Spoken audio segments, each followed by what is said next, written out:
Luke John Harrison here. Welcome to episode 122 of the Daily Boom. Yeah. So, I want to talk about a subject which has affected myself over the years, but that is causing so much depression, anxiety, obesity, cancer, and the list goes on and on and on and on about what this really does to you, and that's lack of sleep, right? And you've probably heard it all before, but I want to give you a real important bit of advice on this subject, right? Since I started improving my sleep, and not only that, let's rephrase that. Since I started prioritizing my sleep, I started to become more productive. I started to get a better body. I started to become fitter. I started to become stronger. I started to become less ratty. I started to improve my sex life. I started to improve the mood I was in. I was less ratty around people. I started making more money. I started becoming more fulfilled within myself. Now, those are simply the benefits that come from a good night's sleep, right? You know yourself, when you've had a good night's sleep, you feel refreshed, you feel good. But a lot of us are living in this modern day world, if you will, where we are neglecting sleep for getting work done. We are neglecting sleep for looking after others. We are neglecting sleep for all sorts of reasons. Now, I know some of us have young children and it's difficult, and that's cool, okay? I can't really comment on that because I don't have kids. But however, if you're in a position where your children are older or you don't have kids in the house or anything like that, then this will severely help you, right? Severely is a little bit of a weird word there. So let's consider this. For every night's sleep you lose, right, you are classified as legally incapable of driving, and you are actually classified as legally drunk, right? So what does that do? You know, if you've ever stayed up most of the night, you start to have real bad wandering thoughts. You can't focus on anything. You feel ratty. All you want to do is go for sugar or caffeine to give you that little lift. Some of us feel like that all the time, right? So let's consider losing a night's sleep. Now you might be thinking, well, I sleep every night, so I'm not losing a night's sleep. But are you sleeping a minimum of 7 to 8 hours? The likelihood is you're not. Okay? Even on a weekend, when you go out and drink, or maybe you get to bed a bit later and you still more or less wake up at the same time, but you might feel like you go back to sleep, but it's not really a proper sleep. It's just kind of tossing and turning in bed. So over the course of a week, let's say you're neglecting your sleep by an hour and a half, for example. Let's say you sleep 6.5 hours or 5.5 or 6, when you should be sleeping 7 to 8, okay? Let's consider what happens over the course of a week.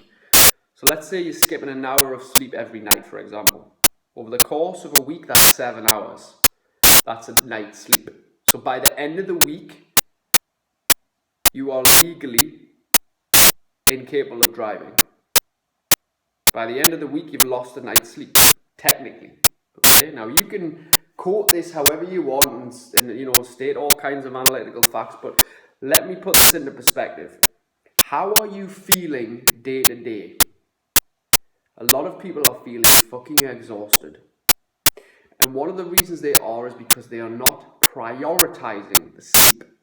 They think that they should stay up late and watch TV, just one more episode of a box set. They should stay up and they should be on Facebook till late, responding to messages, checking news feeds, be looking at the mobile phone, all that stuff. Let me tell you this. The sleep is the priority.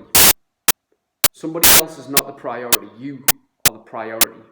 And I guarantee if you just apply these 3 things I'm going to give you over the next 7 days, you will see an improvement in your life. Simple things, not necessarily easy, but simple. The first thing is do not eat within 3 hours of going to sleep. Your body cannot properly rest and do the work to repair itself if it is digesting in the night. Now, you may be used to eating right before bed. That doesn't mean it's right. Okay? Go to bed with a little bit of an empty stomach. Believe me, it makes a huge difference. Physiologically, the body Doesn't want to be digesting when it's trying to rest and repair and do all the stuff it needs to do during the night. Second thing is keep a notebook by your bed and write down everything good that happened that day. This seems like such a simple exercise. You might think, well, I've had a shit day. No. Every day might not be great, but there is some great in every day. Could be something simple like I had a laugh with my friend. I ate well today. I drank plenty of water. I managed to exercise. I got that project finished that I need to do. Whatever it is, you write it down.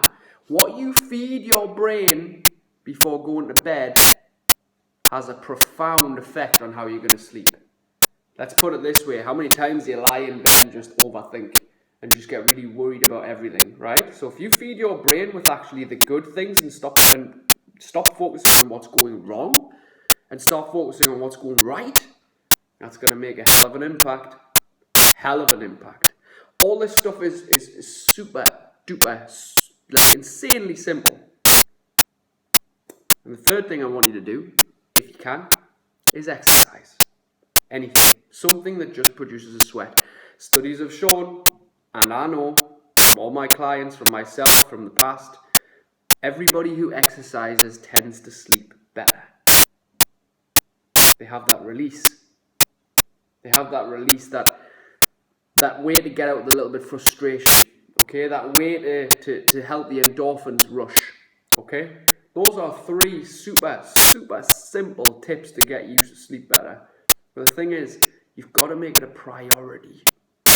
You can't just say, I'll sleep when I'm dead. You can't just say, oh, well, I can't go to bed that early because I'll not have a life. Yes, you can.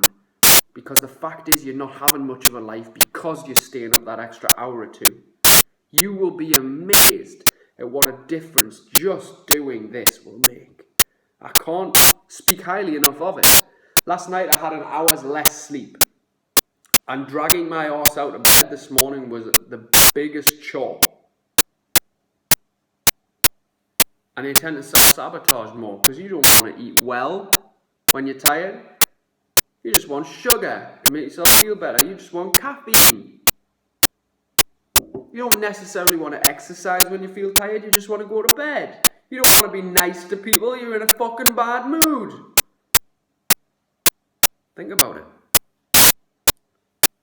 What's the worst that could happen if you just applied what I've just said? Just for the next 7 days. And see what happens. Stop watching TV too late. Stop being on your phone. Stop checking social media and comparative thinking. Start thinking about what's going right. Stop eating so late. And try it. That's all I'm asking. That's all I've got for you today. Peace out. Share these words, my friends. Bye-bye.